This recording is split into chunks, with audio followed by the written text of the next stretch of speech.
देवराजेंद्र, ये सत्य में मेरा सौभाग्य ही है कि मुझे अपनी यात्रा और पूजा का आरंभ इतने दिव्य स्थान से करने का अवसर प्राप्त हुआ।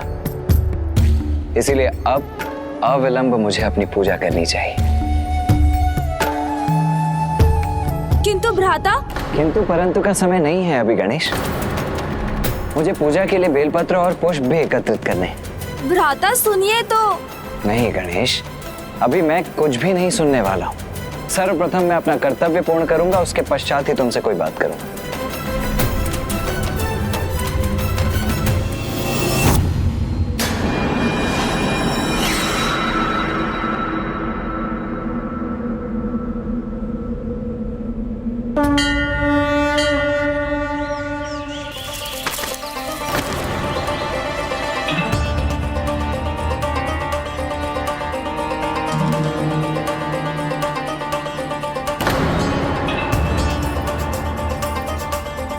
ये पुष्प कहाँ चले गए?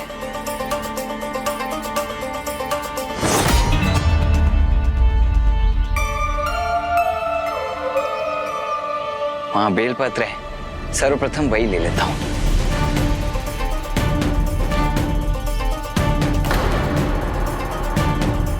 बेलपत्र भी अदृश्य हो गए। ये कौन है? कहीं कोई असुर तो नहीं है?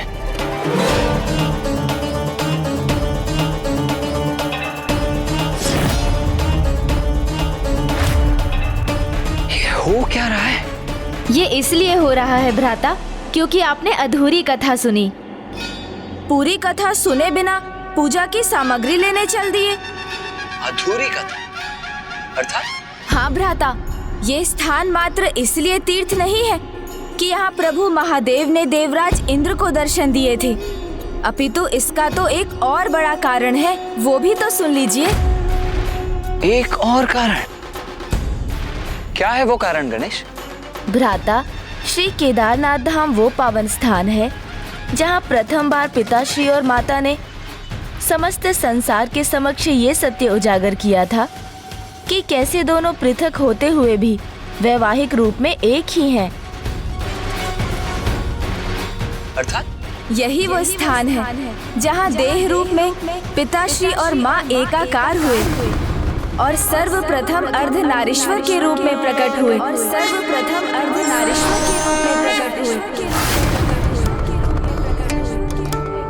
प्रणाम प्रभु।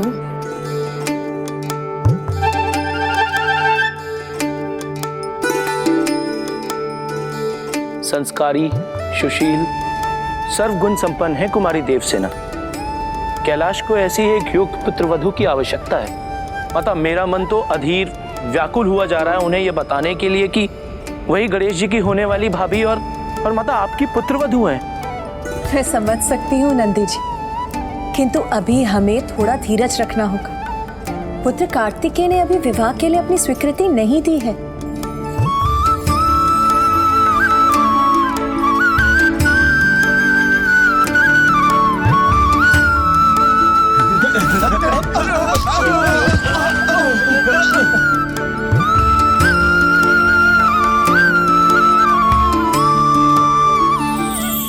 प्रणाम माता।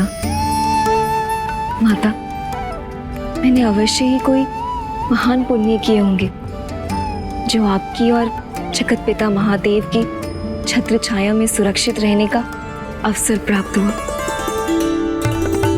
ये मेरा परम सौभाग्य है जो मुझे आपका स्नेह प्राप्त करने का अवसर मिला माँ।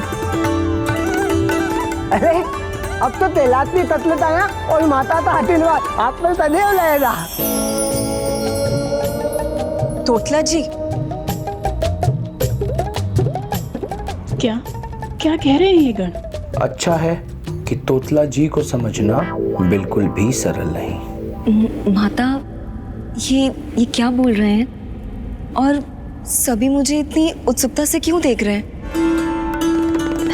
पुत्री, इनके कहने का अर्थ है कि कैलाश की छत्र छाया और मेरा स्नेह सदा तुम्हें प्राप्त होगा।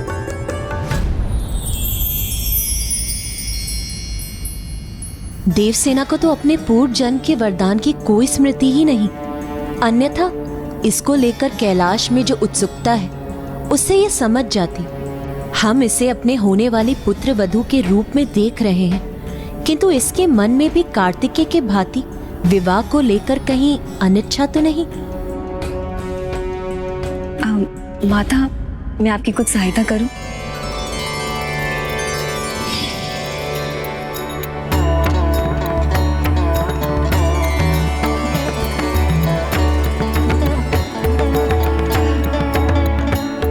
सीधे विवाह की चर्चा करना तो अनुचित होगा, किंतु कथा सुनाने के माध्यम से मैं विवाह के महत्व को अवश्य समझा सकती हूँ। कदाचित इसे अपने पूर्व जन्म के वरदान का स्मरण हो आए और ये विवाह के लिए अपना मन बना ले। तब तक गणेश भी अपने भ्राता को मना लेगा।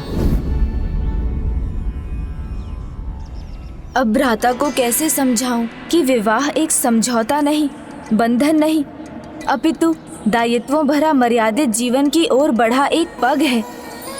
विवाह स्त्री और पुरुष दोनों को सुख विकास प्रदान करता है, जिसमें एक दूसरे के लिए अपार प्रेम, निस्वार्थ त्याग जैसे अनेक भाव समाहित होते हैं। जिस प्रकार एक पुष्प सुगंध से मिलकर ही पूर्ण होता है, उसी प्रकार स्त्री और पुरुष एकाकार होकर पूर्ण हो जाते हैं। इसलिए जब भ्राता पिताश्री और माँ के अर्धनारीश्वर रूप की महिमा सुनेंगे तो उनके एकात्म के महत्व को समझकर विवाह के लिए अवश्य तैयार हो जाएंगे।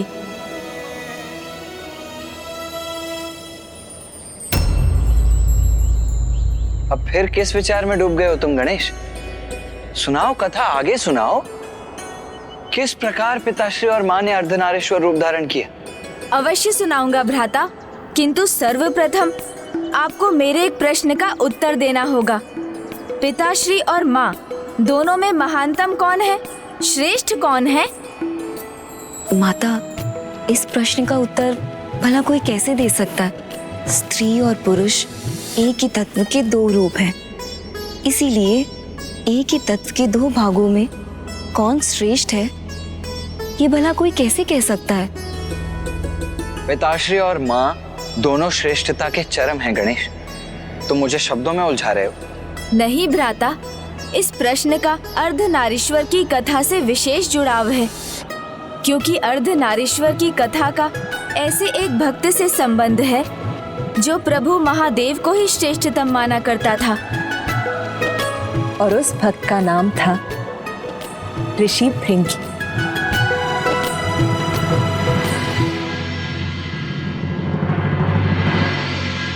ओम नमः शिवाय।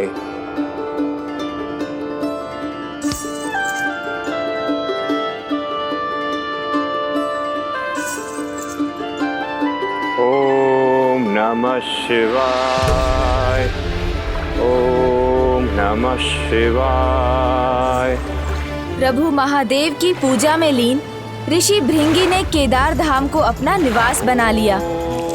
अपने आराध्य प्रभु शिव शंकर शंभू की आराधना और तपस्या करते करते ऋषि भृंगी भक्ति की उस पराकाष्ठा पर पहुंच गए कि प्रतिदिन भगवान को अपने भक्त को दर्शन देने के लिए आना पड़ता था।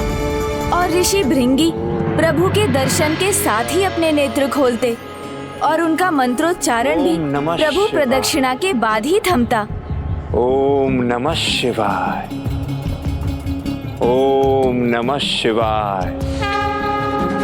ओम नमः शिवाय।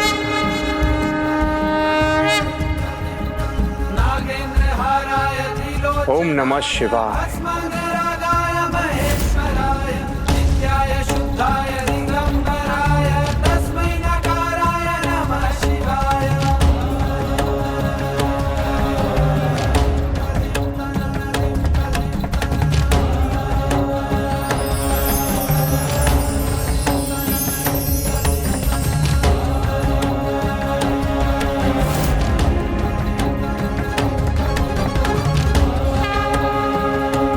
नमः शिवाय। ऐसा कौन सा भक्त जिसे स्वामी स्वयं प्रतिदिन दर्शन देने जाते हैं? मुझे यह ज्ञात करने की उत्सुकता हुई तो एक दिन मैं भी प्रभु के साथ केदारनाथ गई।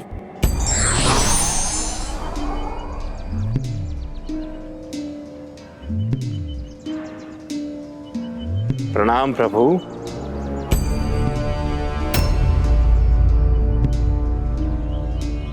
ओम नमः शिवाय।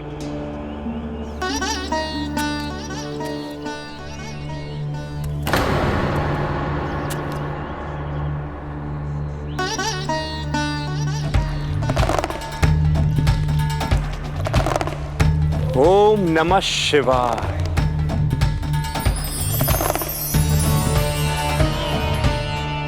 हे प्रभु, अपने इस भक्त की भक्ति स्वीकार करें प्रभु। ओम नमः शिवाय।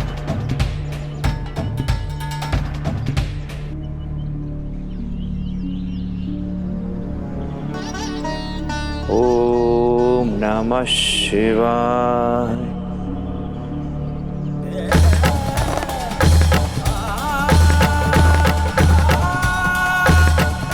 प्रभु का इतना निष्ठावान भक्त है, ये ज्ञात कर मेरा मन अति आनंदित है। किंतु क्या इसे ज्ञात नहीं कि प्रभु और मैं तो अनभिन्न है?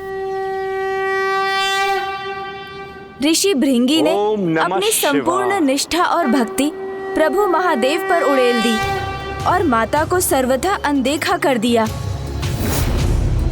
माता, आपके सामने होने पर भी वो आपको क्यों नहीं देख सके? मैं भी बहुत चकित थी, तो इसीलिए दूसरे दिन भी मैं प्रभु के साथ गई और प्रभु के और भी निकट स्थित रही। माता को लगा था ऐसा करने से ऋषि भृंगी उनकी भी प्रदक्षिणा करने पर विवश हो जाएंगे, किंतु एक विचित्र हठ था ऋषिवर का। ओम नमः शिवाय।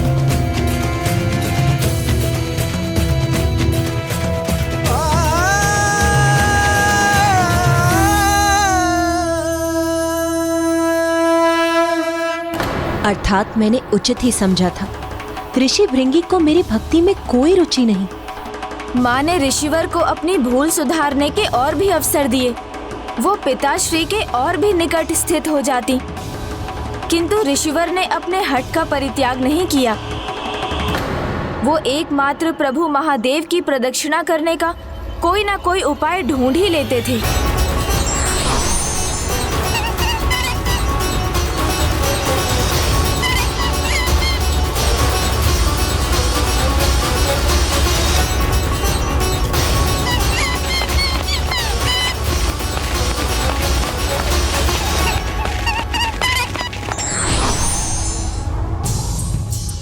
ओम नमः शिवाय। अगले दिवस माता ने इतना स्थान भी रिक्त नहीं छोड़ा कि एक नेवला भी उसमें से निकल सके।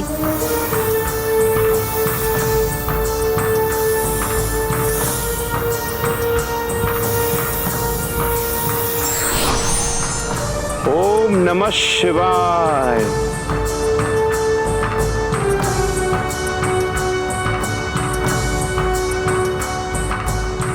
अंततः एक दिन माता ने निर्णय लिया कि वो प्रभु महादेव के अत्यंत निकट बैठेंगी, जिससे ऋषि भृंगी को उन दोनों के मध्य से निकलने का कोई स्थान प्राप्त ना हो।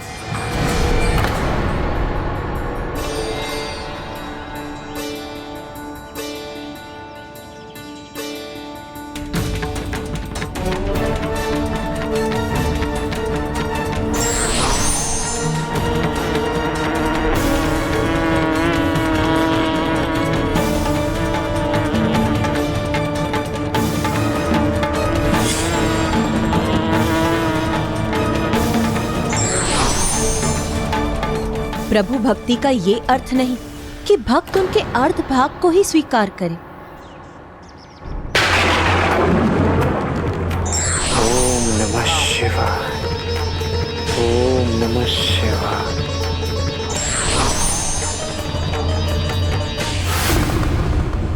आपके क्रोध का कारण मुझे ज्ञात है प्रिय। कभी कभी भक्त अपने आराध्य की भक्ति में इतने लीन हो जाते हैं कि वो अन्य किसी को स्वीकार ही नहीं कर पाते। वो आपके प्रति निष्ठावान है। ऋषि भृंगी आपके बड़े भक्त हैं। मैं इसीलिए क्रोधित नहीं हूँ स्वामी। मेरे दुख का कारण कि आपके भक्त होने पर भी वो आपकी अर्धांगिनी का तिरस्कार क्यों कर रहे हैं स्वामी? क्योंकि यदि आप पिता हैं तो मैं माता हूँ, आप शिव हैं तो मैं आपकी शक्ति हूँ।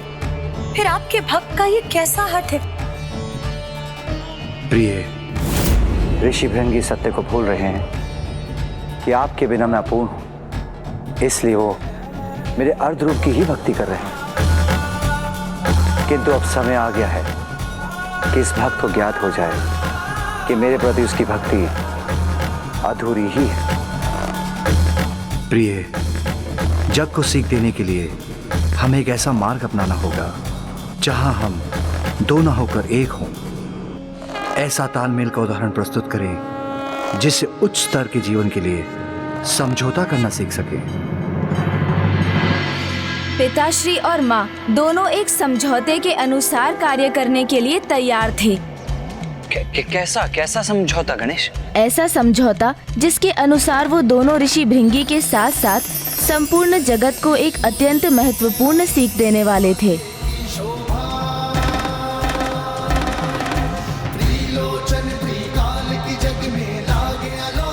ओम नमः शिवाय। ओम नमः शिवाय। प्रभु,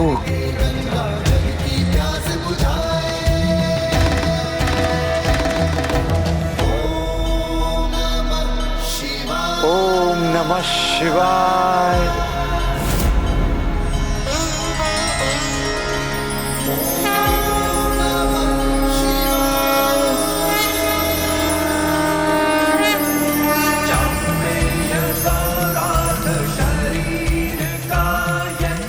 माँ और पिताश्री ने अपने अर्ध तनों का त्याग किया और संसार को प्रथम बार अपने अर्ध नारीश्वर स्वरूप का दर्शन दिया। ओम नमः शिवाय।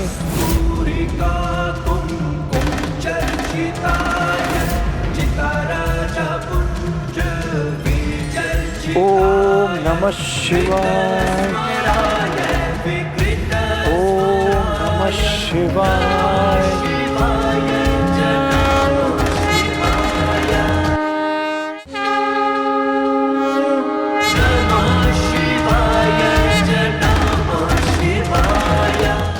कितना अपूर्व दिव्य दृश्य रहा होगा ना गणेश। माँ और पिताश्री के इस रूप के दर्शन प्राप्त करने का सौभाग्य तो मैं भी प्राप्त करना चाहूंगा। दर्शन ही क्यों भ्राता, आप स्वयं भी विवाह के पश्चात ऐसे बन सकते हैं। मेरा अर्थ है, यदि आप जीवन साझा करें तो किसी के साथ रहना वो तो अच्छा होता है ना। हम भले ही कितने ही सामर्थ्यवान क्यों ना हो, किंतु कभी कभी किसी और का हमारे जीवन में होना हमें और भी आगे जाने के लिए उत्साहित करता है, हमें निखार कर हमारे श्रेष्ठतम स्वरूप को बाहर लाता है। जैसे माँ और पिताश्री का ये महान महिमामयी अर्ध नारीश्वर स्वरूप। जैसे मोती धागे के साथ मिलकर माला बनते हैं और पूर्ण आकार लेते हैं, वैसे ही एक पति और पत्नी एक दूसरे के साथ एकीकार होकर एक दूसरे से अभिन्न हो जाते हैं। इसलिए ऐसा दृढ़ और अटूट संबंध स्थापित करते हैं जो एकमात्र विवाह में ही स्थापित हो सकता है। फिर तो श्री अर्धनारीश्वर के रूप के दर्शन पाकर ऋषि भृंगी भी समझ गए होंगे कि पति पत्नी एक दूसरे से विलग होकर भी एक दूसरे के भाग होते। नहीं भ्राता, ऋषि भृंगी तो अभी भी ये समझने में असमर्थ थे, क्योंकि उनका अर्थ ज्ञान और उनका हट अभी भी उन पर हावी था। प्रभु और माता के दिव्य अर्ध नारीश्वर स्वरूप के दर्शन पाकर भी ऋषि भृंगी ने माता को देखकर भी अनदेखा ही किया और मात्र पिताश्री की प्रदक्षिणा करने के लिए एक मूषक का रूप धारण कर वो उन दोनों के मध्य कुतरकर मार्ग बनाने वाले थे।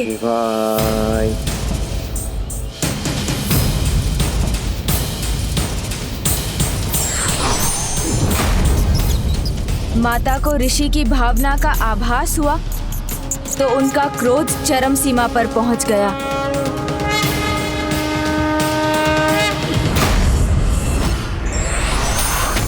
रोकिए।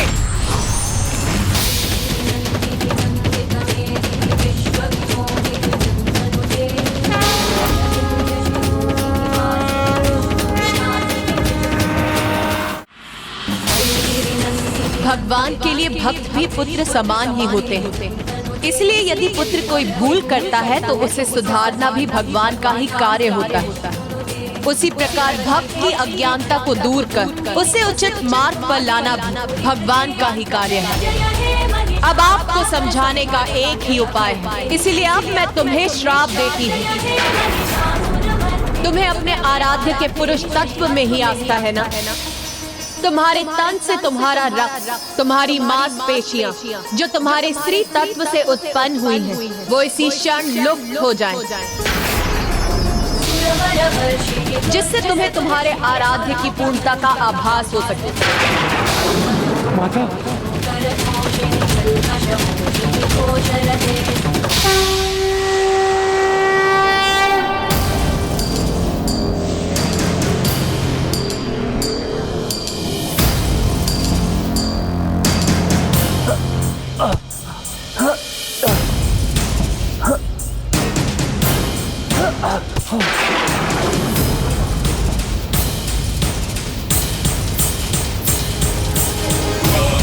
सर्वभूतेषु शक्तिरूपेण संस्थिता। नमस्तस्यै नमस्तस्यै नमस्तस्यै नमो नमः।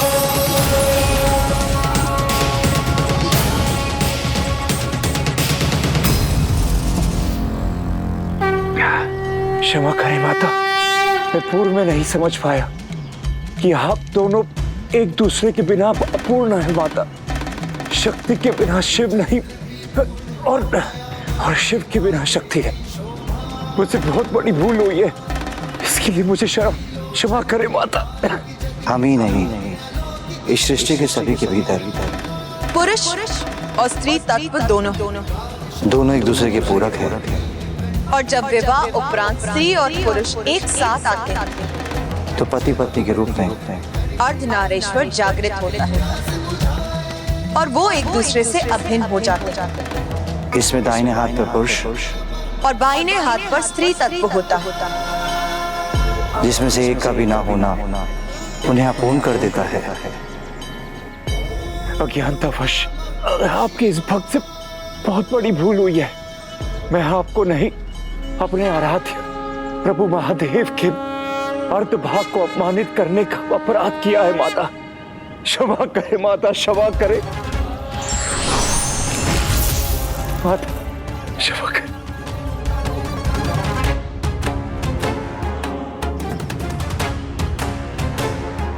तुमने ये सत्य समझने में बहुत विलंब कर दिया, इसीलिए अब मैं चाहकर अपने श्राप को नहीं लौटा सकता।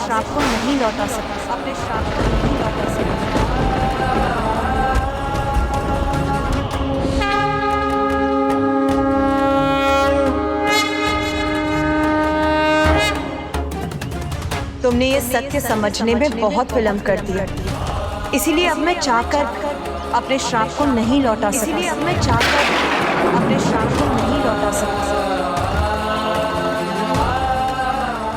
किंतु तुम महादेव के श्रेष्ठतम भक्त हो, इसीलिए मैं तुम्हारे श्राप के प्रभाव को कम करने का प्रयास अवश्य करूंगा।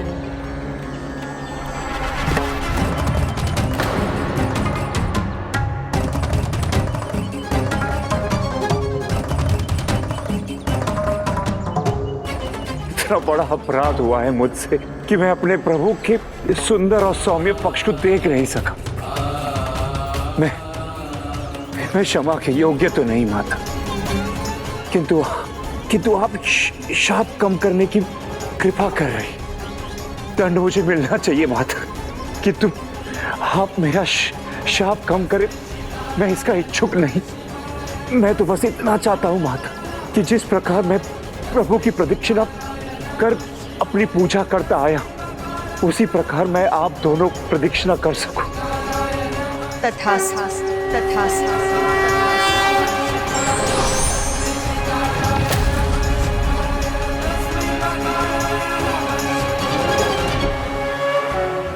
ओम अर्धनारीश्वराय नमः।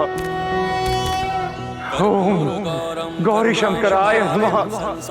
ओम अर्धनारीश्वराय नमः। ओम गौरी शंकराय नमः। ओम गौरी शंकराय नमः।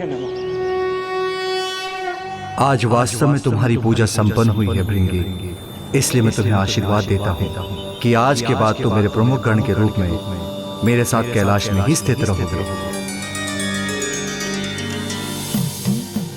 धन्यवाद प्रभु, मैं कृतार्थ हुआ। इस कथा से हमें ये शिक्षा मिलती है कि पिताश्री महादेव एवं माता वे दोनों ही अपने एकाकी स्वरूप में शक्तिशाली एवं सक्षम हैं। फिर भी जब वो दोनों अपने अर्धनारीश्वर स्वरूप में प्रकट होते हैं तो संसार को अत्यंत दुर्लभ दृश्य प्राप्त होता है। संसार उनके इस सम्मिलित स्वरूप की दिव्यता और उस असीम शक्ति का साक्षी बनता है जो उनके एकाकी रूप से कहीं बढ़कर है।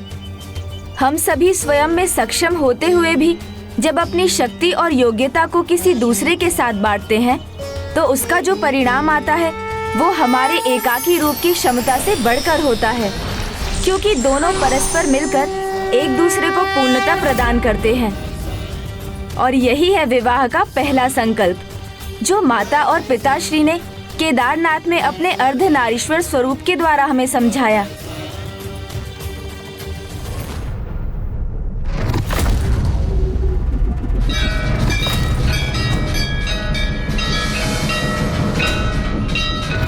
मयूरन भाखण, ये क्या हो रहा है?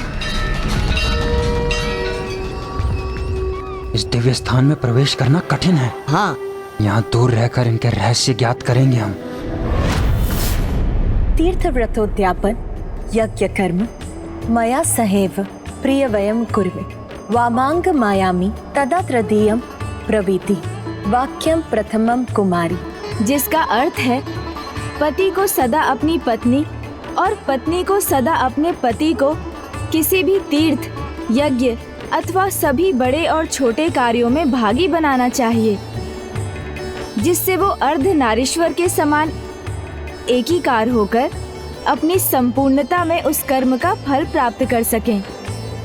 माता, आपके मुख से आपके और प्रभु के अर्धनारीश्वर रूप की महिमा सुनना और विवाह के महत्व को समझना अद्भुत था। माँ पुत्री, क्या तुम्हें ज्ञात है कि पुत्र गणेश भी अर्धनारीश्वर तत्व है? अपने पूर्ण दंड से संपन्न उसका दाहिना भाग पुरुष अथवा शिव रूप है।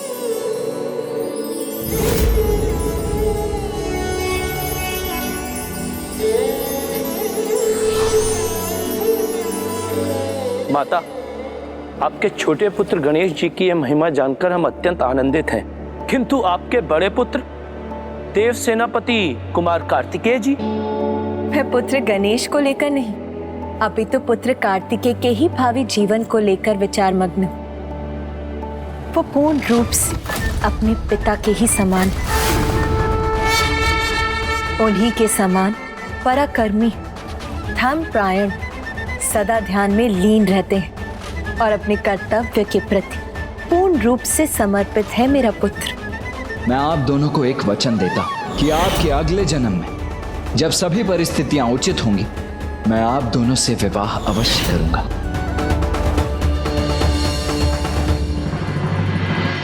भ्राता, किस विचार में डूब गए? कहीं आप भी अपने विवाह के बाद स्वयं को पूर्ण करने के विचार में तो नहीं? नहीं नहीं नहीं नहीं नहीं, नहीं। ऐसा कुछ भी नहीं है। मैं तो बस माँ और पिताश्री के अर्धनारीश्वर रूप के विचार में था, और अब हमें भी प्रभु केदारनाथ की पूजा पूर्ण कर प्रभु अर्धनारीश्वर के दर्शन पाने का प्रयास करना चाहिए, जिसके लिए मुझे पुष्प और बेलपत्र एकत्र करने जाना है। तुम तो यहीं थे, फिर तुमने ये सब कब एकत्रित कर लिया? बस आपसे पहले ही भ्राता, मैंने आपके पहुंचने के पहले ही पुष्पों और बेलपत्रों को एकत्रित कर लिया था।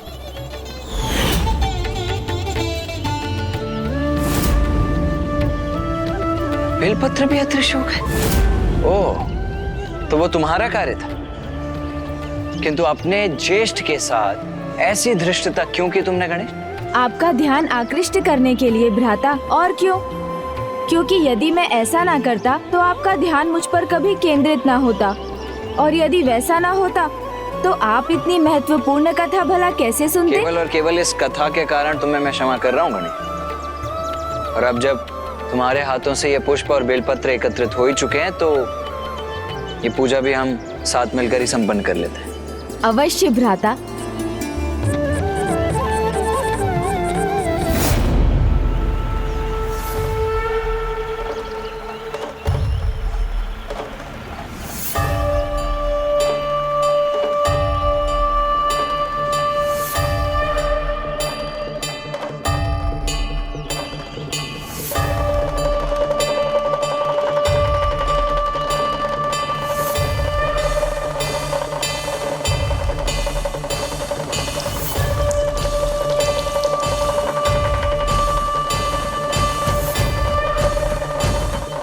हे प्रभु गौरी शंकर, कृपा कर हमें भी अपने भव्य अर्धनारीश्वर रूप में दर्शन प्रदान करें।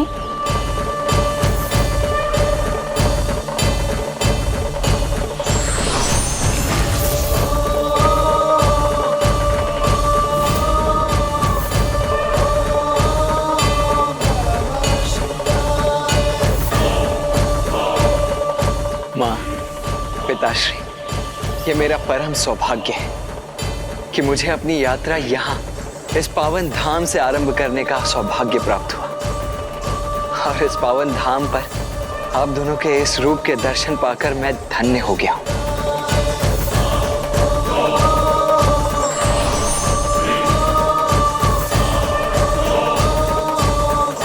तुम्हारा आरंभ यहाँ हुआ है पुत्र, किंतु यात्रा के अनोखे पड़ाव हैं जिनमें भांति भांति की कठिनाइयों को पार कर तुम्हें आगे बढ़ना होगा।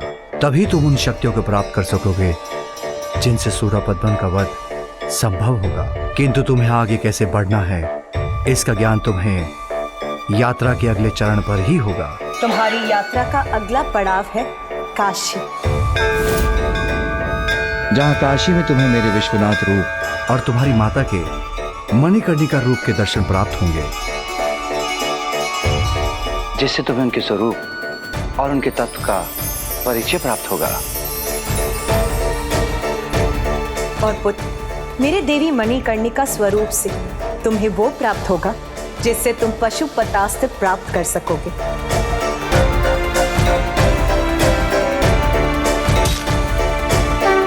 कल्याण कल्याण हो।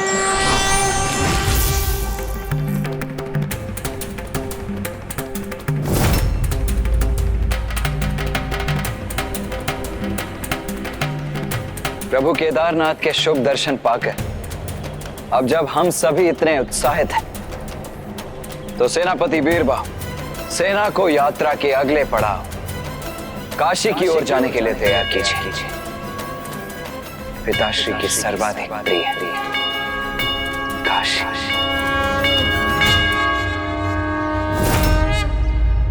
मूषक जी, शीघ्रता कीजिए, भ्राता ने हमें उनका पीछा करने से मना किया है, इसलिए हमें उनसे पहले काशी पहुंचना है। चलिए, फिर तो वो नहीं कह पाएंगे कि क्या नहीं कह पाऊंगा मैं? और अब तुम ये कहाँ जाने के लिए तैयार हो रहे हो? भ्राता, ये असुर यहाँ क्या कर रहे हैं? कहीं ये हमारा भेद ज्ञात करने तो नहीं आए? देखो अनुज गणेश, तुमने इस तीर्थ की कथा सुनाकर इसका महत्व बताया, इसके लिए बहुत बहुत धन्यवाद। किंतु इसका अर्थ ये मत समझना कि तुम मेरे साथ इस यात्रा में आगे बढ़ सकते हो। भ्राता नहीं अनुज गणेश, जब तक तुम मेरे समक्ष वो भेद उजागर नहीं करते जो तुमने मुझसे छिपाया है, तुम मेरे साथ काशी नहीं चल सकते। प्रभु, आप सत्य कह ही दीजिए। जब विवाह के बारे में इतना कुछ कहा है आपने, तो बता दीजिए ना क्या भैया के विवाह। शांत रहिए मूषक जी। क्यों शांत रहिए? मूषक जी, आप खुलकर बताइए। कुछ नहीं भ्राता, आप तो मूषक जी से परिचित हैं, कुछ भी ऐसे ही। अब ऐसे हो या वैसे, किंतु एक बात तो निश्चित है कि तुम मुझसे कुछ तो अवश्य छिपा रहे हो, इसीलिए तुम मेरे साथ आगे नहीं जाओगे। भ्राता,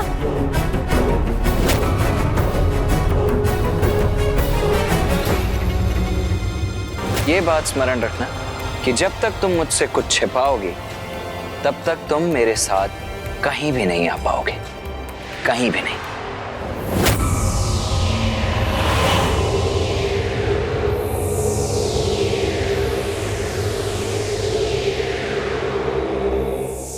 स्मरण रखना कि जब तक तुम मुझसे कुछ छिपाओगे तब तक तुम मेरे साथ कहीं भी नहीं आ पाओगे। बालक हैं ये, बालकों की भांति एक दूसरे से विवाद कर रहे हैं। महासुरसुरा पद्म को मुझे इनकी गुप्तचरी करने के लिए नहीं, इसका अंत करने के लिए भेजना चाहिए था। मेरा आदेश सुना ना तुमने अनुज? तुम मेरे साथ कहीं नहीं आओ। किंतु भ्राता, कहीं नहीं। प्रभु, आपने भ्राता के साथ चलने का तनिक भी हट नहीं किया। नहीं आऊंगा भ्राता, क्योंकि मुझे यहाँ एक अन्य कार्य संपन्न करना है। माता मणिकर्णिका से एक महत्वपूर्ण आशीष पाने जा रहे हैं भ्राता। उनके मार्ग में ये बाधा बने, मुझे स्वीकार नहीं।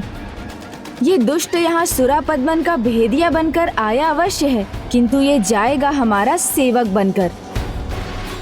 तो प्रभु, इसकी योजना भी आपने सोच ही ली होगी।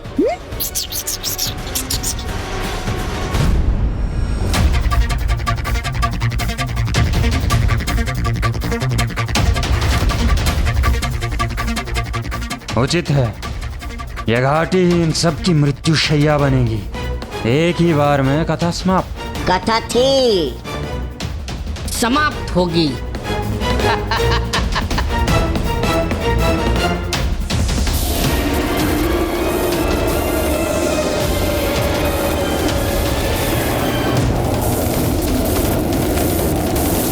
दब जाएंगे, कुचले जाएंगे इसके नीचे। इसके नीचे दबेंगे, शेष नहीं रहेंगे ये।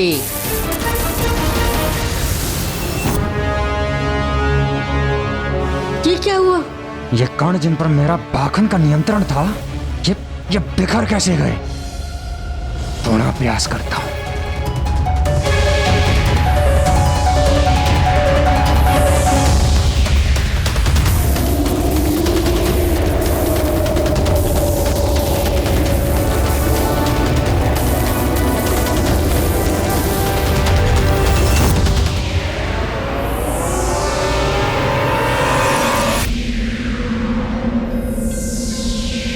वहाँ वो है उसका कारण।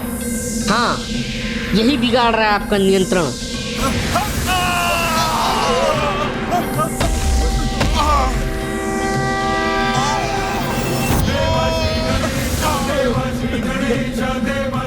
इतनी शक्ति, ये कैसे संभव है?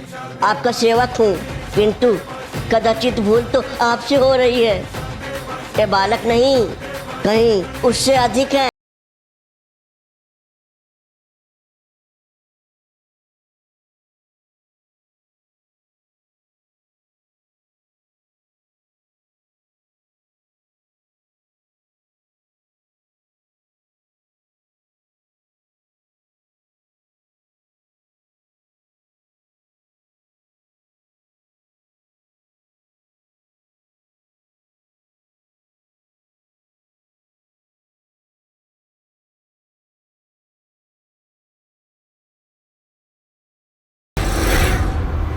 मैं सबके विचार पढ़ता हूँ और इसने तो मेरे विचार पढ़ लिए।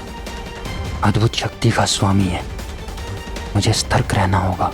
अवश्य सतर्क तो होना ही चाहिए, किंतु तुम चिंता मत करो, मैं हूँ ना तुम्हारे साथ। तुमने सेना पर हमारा आक्रमण रोका, हमें आहत किया, और अब कह रहे हो कि हमारे साथ हो।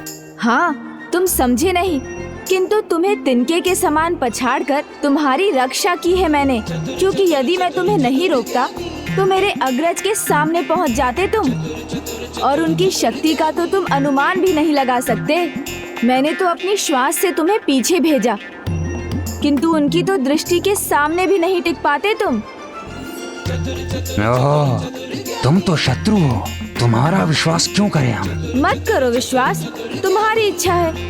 पर इतना जान लो कि भ्राता कार्तिकेय ही वो महायोद्धा हैं जिन्होंने अपने एक ही बार से क्रौंच पर्वत के साथ तुम्हारे बलशाली योद्धा गजमुखन का भी अंत किया था। वो इतने शक्तिशाली हैं कि उनके भय से मैं स्वयं उनके साथ नहीं जा रहा हूँ। हाँ, ये तो सुना था मैंने। उसने बहुत कठोर शब्दों में तुम्हें उससे दूर रहने को कहा था। और तुम उनका अंत करना चाहते थे? क्यों? उनका अंत करने का प्रयास करने ही आए थे ना तुम? हाँ।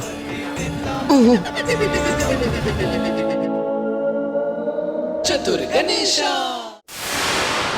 नहीं, महासुर ने तो बस उसके भेद ज्ञात करने का आदेश दिया था। तो फिर इतना संकट क्यों उठा रहे हो? दूर से ही उनके भेद ज्ञात कर लो। मैं बता सकता था। तो बता दो, बता दो। किंतु क्या करूं? वो मेरे भ्राता जो हैं। किंतु वो तुमसे उचित व्यवहार नहीं करता। मैं सब कुछ बता सकता हूँ, किंतु मुझे अनुमति नहीं है। अनुमति? यहाँ किसकी अनुमति की आवश्यकता है? बता दो।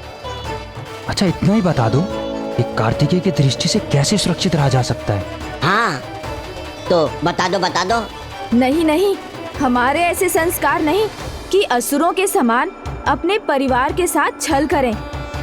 मैं अपने भ्राता कार्तिकेय के बारे में तुम्हें कुछ नहीं बता सकता, इसलिए अब जाओ तुम सब। अरे परंतु रुकिए तो। किंतु मुझे पता है इनसे कैसे उगलवाना है। अरे ये तो बोलता है। प्रथम पूज्य है, देवता है, थोड़ी पूजा करो, पुष्प प्रसाद समर्पित करो, बस ये प्रसन्न हो जाएंगे, फिर कुछ भी वरदान दे देंगे। मुझे तो जाना भी होगा, क्योंकि अपने परिवार, अपने भ्राता के शत्रु के साथ नहीं रहना चाहिए मुझे। चलिए मूषक जी। चतुर गणेशा।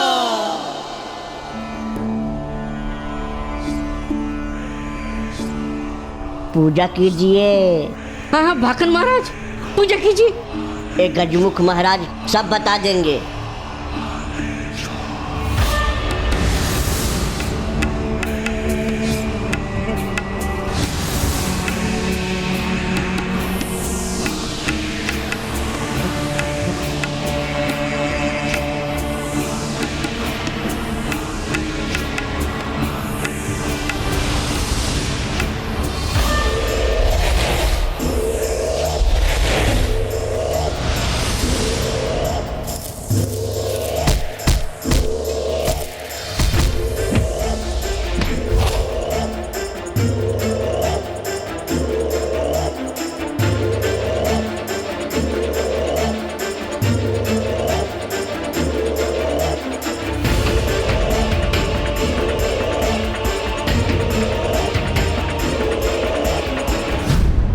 अब देखिए मूषक जी, कैसे हमारी योजना सफल होती है।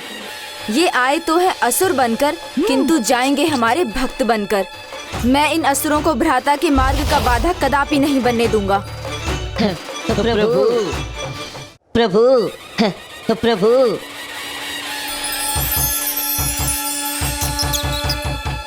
हे विघ्नहर्ता गणेश जी, आप प्रथम पूज्य हैं, तुम महानतम देवता है, हमें अपनी पूजा की अनुमति दीजिए।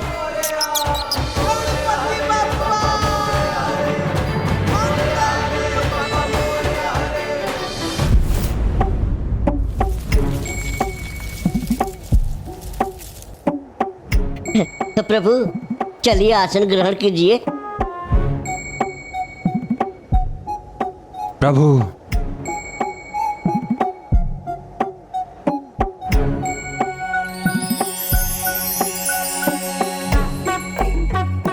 ओम श्री विघ्नहर्ता गणेशाय नमः। ओम श्री विघ्नहर्ता गणेशाय नमः। ओम श्री विघ्नहर्ताय गणेशाय नमः।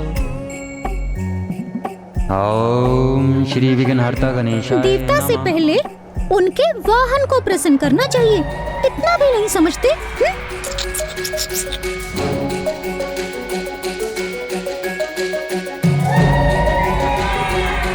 हेलो।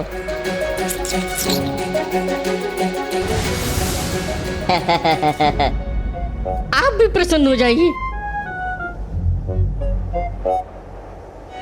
ओम श्री विघ्नहर्ता गणेशाय नमः।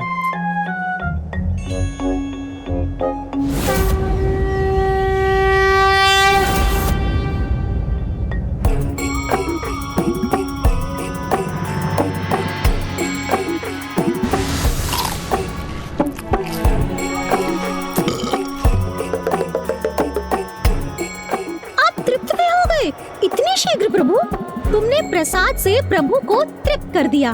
प्रभु प्रसन्न हुए। मैं प्रसन्न हूँ, तुम्हारी पूजा से प्रभावित हूँ। मांग लो जो वरदान मांगना है, बस मेरे भ्राता के बारे में मत पूछना।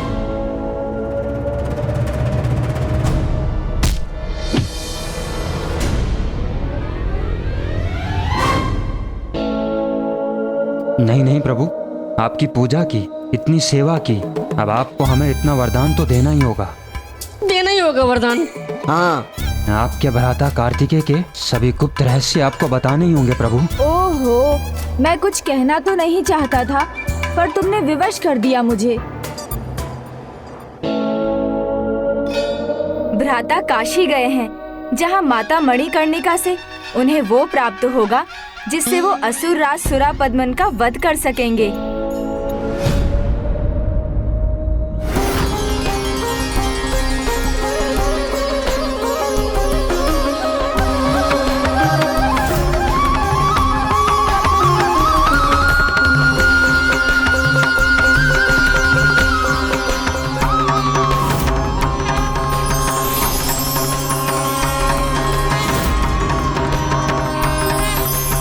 भ्राता काशी गए हैं माता मणिकर्णिका के दर्शन प्राप्त करने। जब वहाँ से लौट आएंगे तब मैं सब कुछ बता दूंगा। तो हम भी काशी जाएंगे। हाँ हाँ जाएंगे। तुम्हें मोक्ष की इच्छा है क्या? मोक्ष प्रभु? जो मृत्यु उपरांत प्राप्त होता है। जब भ्राता कार्तिकेय मात्र अपनी दृष्टि से तुम्हारा अंत कर सकते हैं, तो फिर माता मणिकर्णिका तो माता है, वहाँ उनके क्षेत्र में प्रवेश भी किया ना, तो फिर क्या होगा कौन जाने। नहीं नहीं, हम नहीं जाएंगे। नहीं, कदापि नहीं जाएंगे। किंतु प्रभु, यहाँ रुककर करेंगे भी क्या? समय का सदुपयोग करो, गणेश जी का भजन कीर्तन करो, वो प्रसन्न हुए तो और भी बहुत कुछ बता देंगे।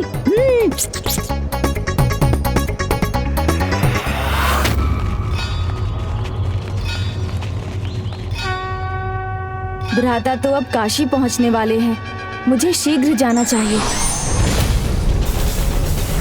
स्वामी, इनका भजन कीजिए, कीर्तन कीजिए।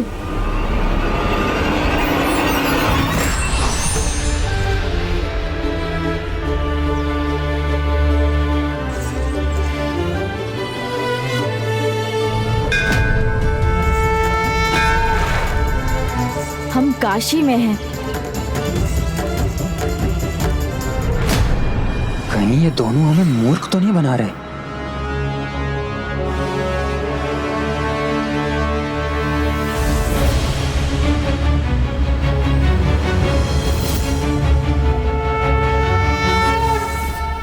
दिव्य काशी नगर में प्रवेश से पूर्व काशी के रक्षक प्रभु काल भैरव के दर्शन ही नहीं, उनकी अनुमति भी आवश्यक है।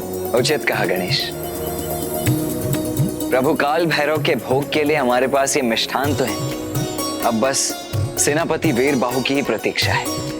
शीघ्र ही वो भोग के लिए सुरा भी लेकर आते ही होंगे। ओम काल भैरवाय नमः। ओम काल भैरवाय नमः। आइए।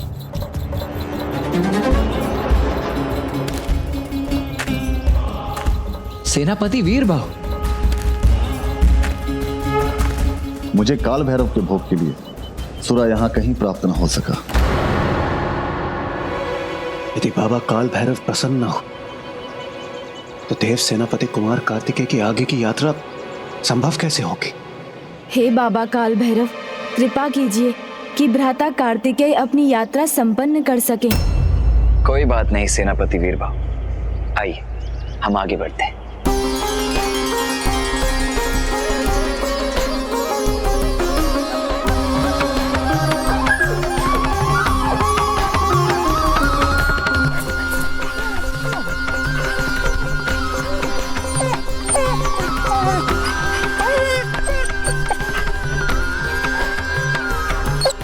ये श्वान इस प्रकार मेरे आसपास क्यों घूम रहा है? चलो चलो यहाँ से, ये तुम्हारे लिए नहीं है।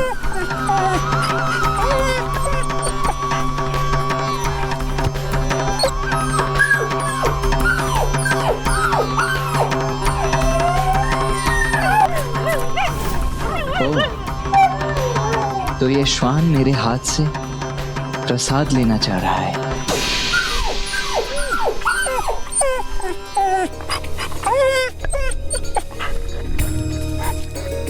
भ्राता खाली हाथ ही बाबा के पास जाएंगे?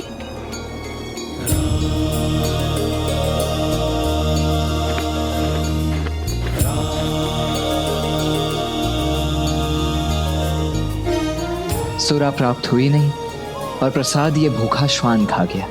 अब बाबा को भोग लगाने के लिए तो मेरे पास कुछ भी शेष नहीं रहा।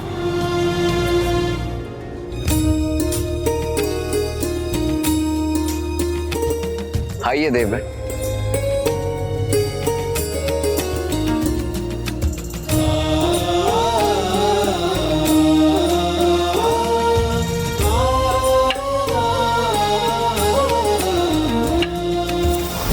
संभलिए।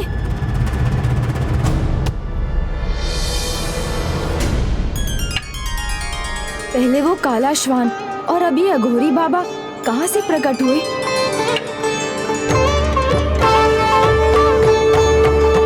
आप ठीक तो है ना बाबा? आपको कहीं चोट तो नहीं लगी? उचित है, अब आप यहाँ विश्राम कीजिए और मुझे आज्ञा दीजिए। भैरव पुत्र, भैरव बाबा हैं वो, उनके दर्शन के लिए जा रहे हो और उन्हें समर्पित करने के लिए तुम्हारे पास कोई भोग वस्तु भी नहीं है। उचित कहा बाबा आपने। मेरे पास भोग के लिए तो कोई भी वस्तु नहीं है, किंतु उससे भी अधिक अमूल्य कुछ है, मेरी निश्चल भक्ति और मेरी निष्ठा। अद्भुत, मैं तुमसे बहुत प्रसन्न हुआ।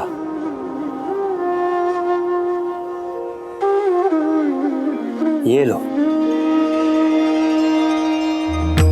नहीं नहीं बाबा, मैं ये आपसे कैसे ले सकता हूँ? मैं ये नहीं ले पाऊंगा। ले लो, मेरी आवश्यकता से अधिक है। तुमने श्वान की भूख मिटाई, मेरी सहायता की, तो तुम मुझसे भी कुछ प्राप्त करने के योग्य हो। ले लो।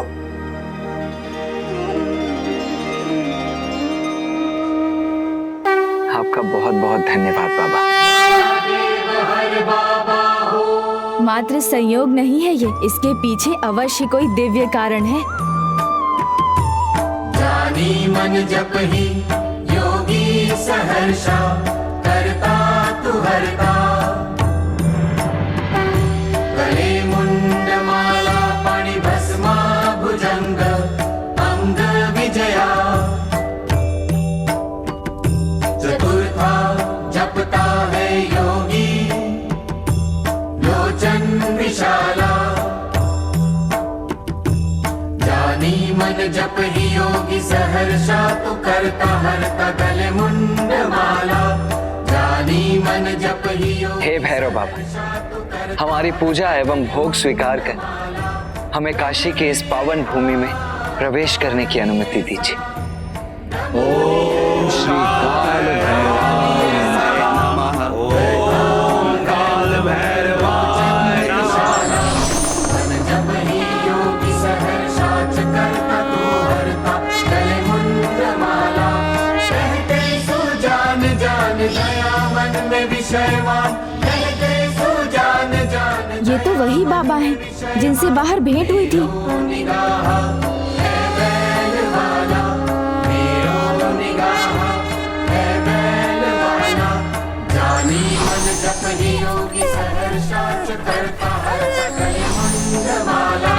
मुझे आभास तो था कि वो दिव्य श्वान अघोरी बाबा आप ही थे प्रभु, स्वयं हमारी सहायता के लिए प्रकट हुए थे। हे बाबा, क्या ये हमारी परीक्षा थी?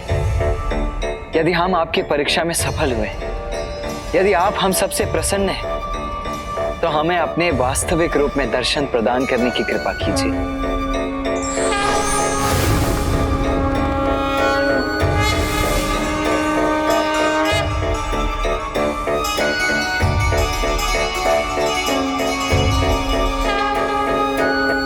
प्रणाम प्रभु। प्रणाम प्रभु। कल्याण हो। शिवो महेश्वरः शंभो। आपके दर्शन पाकर हम कृतार्थ हो गए। मैं तुम्हें अनुमति देता हूँ, तुम काशी में प्रवेश कर अपनी यात्रा का ये पड़ाव संपन्न कर सकते हो। यदि यहाँ आपके लिए सब कुछ कुशल रहा तो शीघ्र आपको देवी मणिकर्णिका के दर्शन होंगे। किंतु सर्वप्रथम काशी के स्वामी बाबा विश्वनाथ के दर्शन कीजिए। ये उनकी पंचभोग आरती का समय है। ओहो, देखो गजानन को, जितना विवाद कर रहा था अपने भ्राता के साथ, उतना ही उसके साथ भी है। ये भेद तो ज्ञात करना ही होगा। यह यात्रा कुमार कार्तिकेय के लिए इतनी महत्वपूर्ण क्यों है? इसका कुछ रहस्य तो अवश्य है। जय गणेश देवा, माता जाकी पार्वती, पिता महादेवा। जय गणेश जय गणेश जय गणेश। भजन कीर्तन जहाँ होने लगे वहाँ कोई असुर भला कैसे सोच विचार कर सकता है? जय गणेश देवा, माता जाकी पार्वती, पिता महादेवा। जय गणेश जय गणेश जय गणेश देवा। इन मेघों को भी अभी उत्पन्न होना था। जय गणेश देवा, माता जाकी पार्वती, पिता महादेवा। जय गणेश जय गणेश देवा, माता जाकी पार्वती। शांत हो जाओ।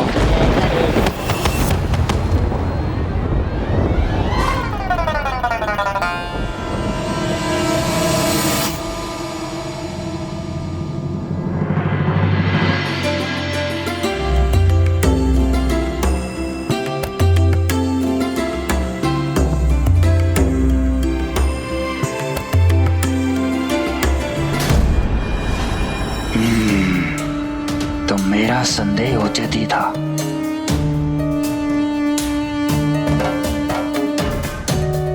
इतनी तैयारी, इतनी व्यवस्था, अवश्य इस यात्रा के पीछे कोई विशेष प्रयोजन है। देखूं तो।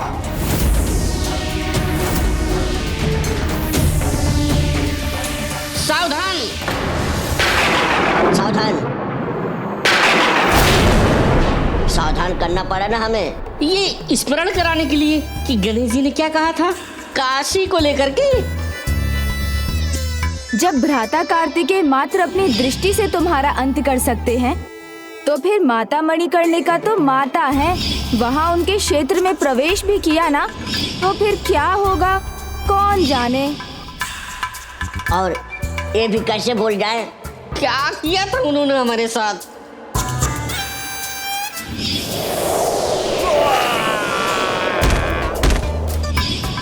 और फिर ये तो उनके माता पिता का स्थान है, पता है ना कितनी दुर्दशा करेंगे वो। तो क्या हाथ पर हाथ धरे बैठे रहे?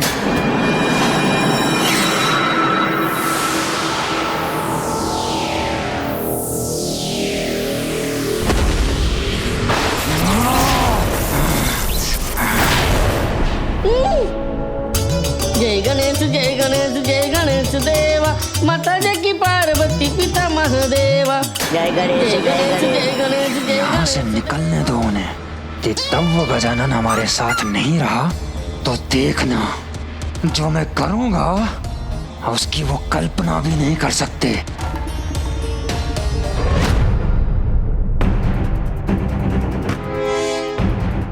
मुझे किसी ऐसे स्थान पर रहना होगा जहाँ से सदा इन दोनों पर अपनी दृष्टि रख सकूं। कुछ तो अवश्य है इस यात्रा का उद्देश्य।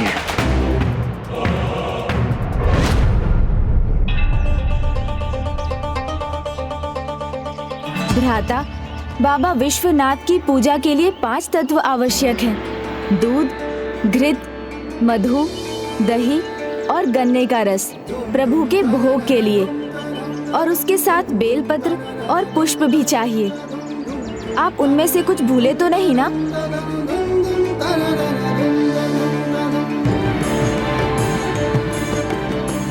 नहीं गणेश, मैं कुछ भी नहीं भूला हूँ। पूजा के लिए जो कुछ अनिवार्य है वो सब कुछ ले चुका हूँ और अब बस केवल प्रभु दर्शन पाना चाहता हूँ।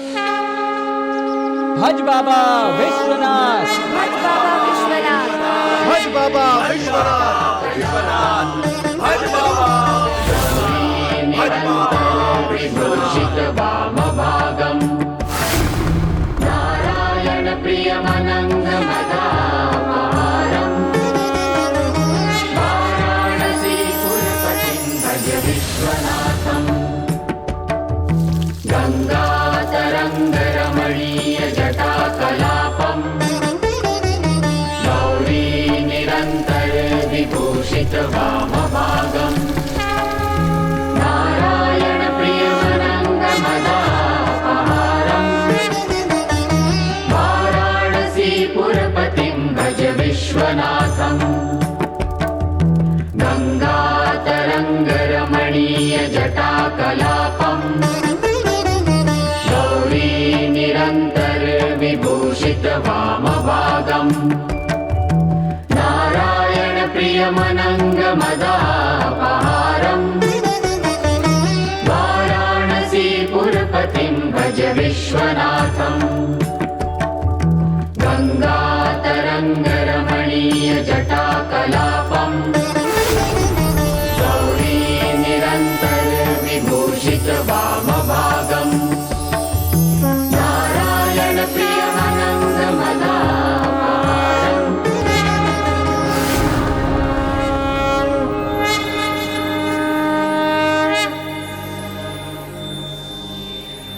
हे बाबा विश्वनाथ, आपका कोटि कोटि धन्यवाद कि मेरी इस यात्रा में आपने अपने दुर्लभ दर्शन मुझे प्रदान करने की कृपा की।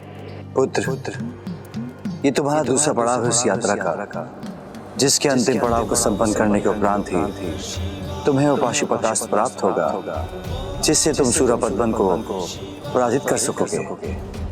काशी की तुम्हारी यात्रा देवी मणिकर्णिका के दर्शन प्राप्त करने के बाद ही संपन्न होगी।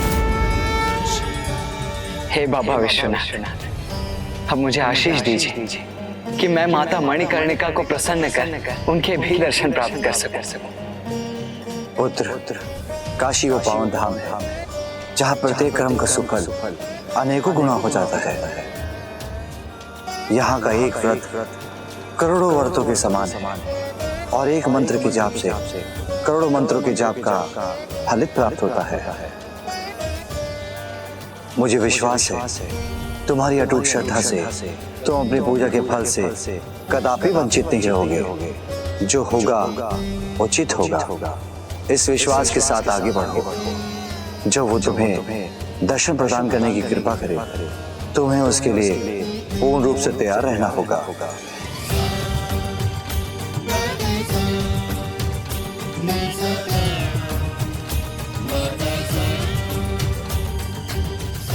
देवराज, आप क्यों चिंतित हो उठे?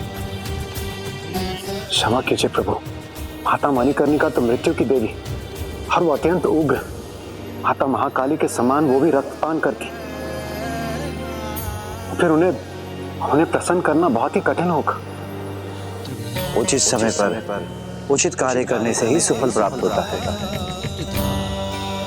इसलिए आप सभी दिन के मध्य के पूर्व देवी मणिकर्णिका के सामने पहुंचिए, क्योंकि तब आपको वो महान दिव्य दृश्य दिखाई देगा जो सर्वथा अनुपम होगा।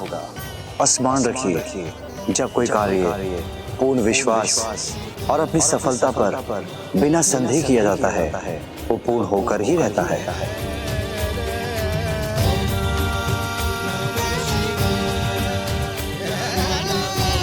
प्रणाम प्रभु।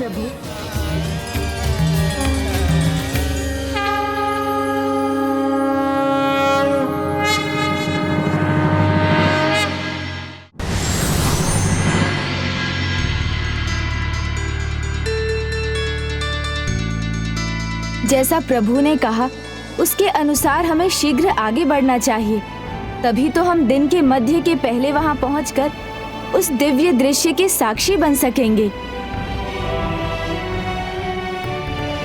और आशा है कि माता मणिकर्णिका की कथा सुनाकर मैं भ्राता को विवाह के दूसरे संकल्प के बारे में समझा सकूंगा, जिससे वो विवाह के लिए अवश्य तैयार हो जाएंगे।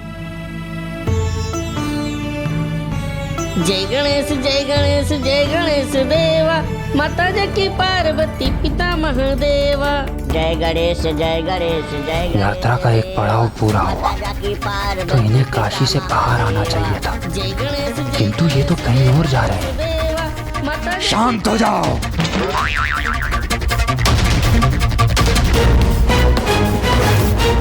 बाधाएं कितनी भी आए, अपना कार्य तो मैं करूंगा ही। इनके यहाँ आने का वास्तविक उद्देश्य मैं क्या करके रहूंगा।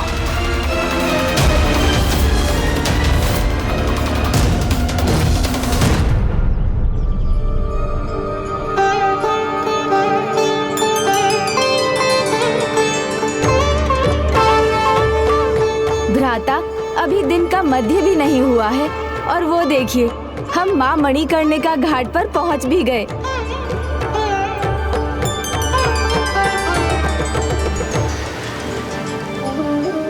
काशी के सभी घाटों के मध्य में स्थित होने के कारण मणिकर्णिका घाट को काशी का नाभि केंद्र भी कहा जाता है।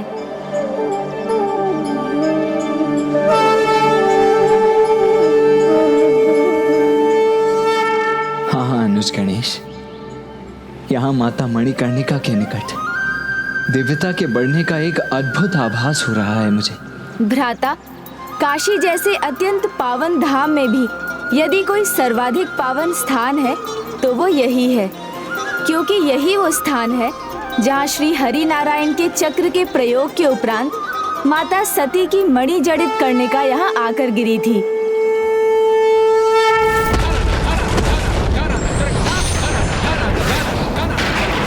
इसलिए ये स्थान 51 शक्ति पीठों में से एक बना और माता की मणिकर्णिका यहाँ गिरी थी, इसलिए इसका नाम मणिकर्णिका घाट पड़ा। इसका नाम मणिकर्णिका घाट पड़ा।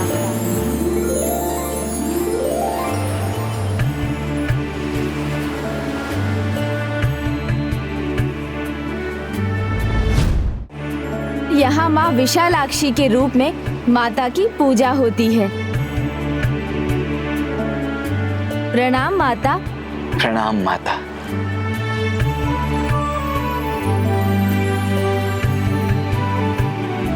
किंतु गणेश, हमें माता मणिकर्णिका के दर्शन कहाँ प्राप्त होंगे? आइए भ्राता, मैं आपको वहाँ भी ले चलता हूँ, मणिकर्णिका के दिव्य कुंड पर।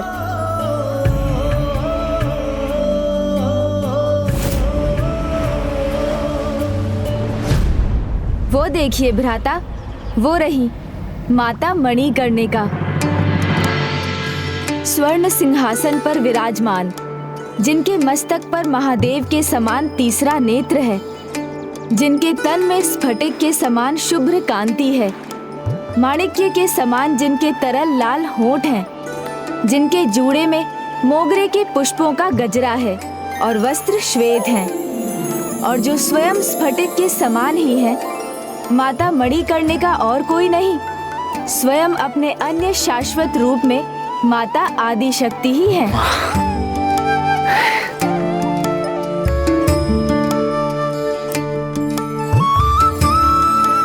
माता के इस चतुर्भुज रूप में उन्होंने काला कमल पुष्प और डंब फल धारण किया हुआ है।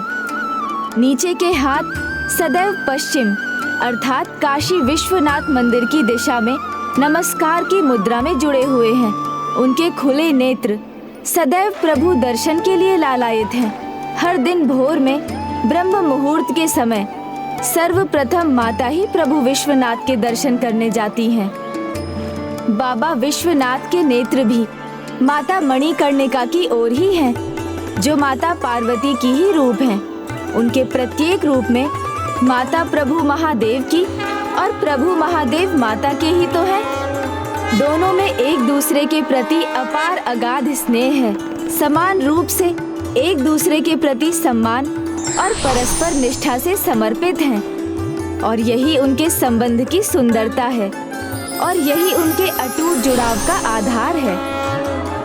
ऐसा संबंध जिसमें दोनों भागीदार एक दूसरे के प्रति सच्ची निष्ठा रखें और सदा एक दूसरे का ध्यान रखें, ऐसा अनूठा संबंध विवाह का ही परिणाम होता है।